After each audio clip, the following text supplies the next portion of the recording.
versus the Sydney Roosters. The Bulldogs versus the St George Illawarra Dragons. The NRL Finals Series on Nice Wide World of Sports. And what a magnificent sight. Marathon Stadium hosting the continuation of the qualifying finals here in the twilight of Newcastle. And this crowd, they've been pouring in since they opened the gates at around about 3 o'clock. And I tend to think that they can't let any more in. I think the capacity here now is around 25,000 people.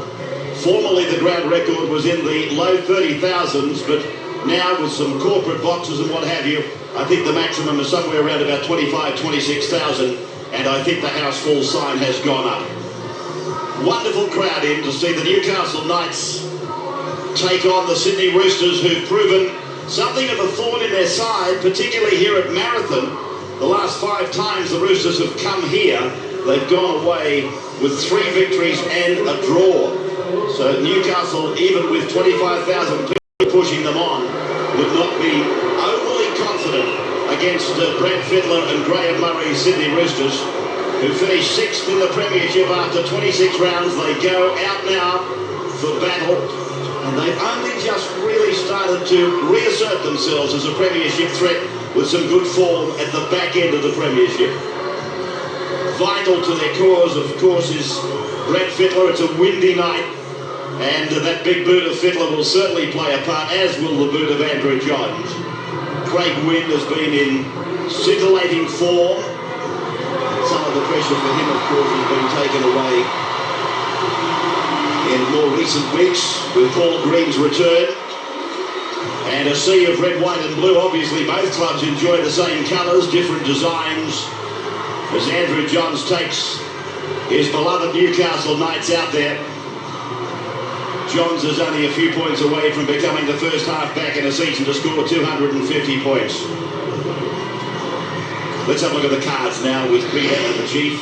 And with Julian Bailey out injured, this is the strongest side the Knights can field. O'Davis at fullback, Tahu and McDougall the wingers, Gidley and Hughes the centres, Rudder at 5'8", Andrew Johns captain and half-back. Billy Cleveland locks the scrum, Simpson, Kennedy the second rowers, with Perry, Badiris and Parsons the front row. A very strong and experienced bench. Marquardt, O'Brien, Brief and Darren Albert has passed the fitness test to take his spot. Coached by Michael Hayden.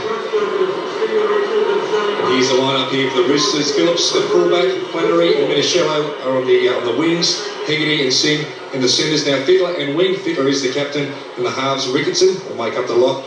Fletcher, Fitzgibbon in the second row, Morley and Lomu in the front row, Simon Benetti in the hooking role. The interchange, Cusack, Croker, Green and Witters, and Graham Murray is the coach.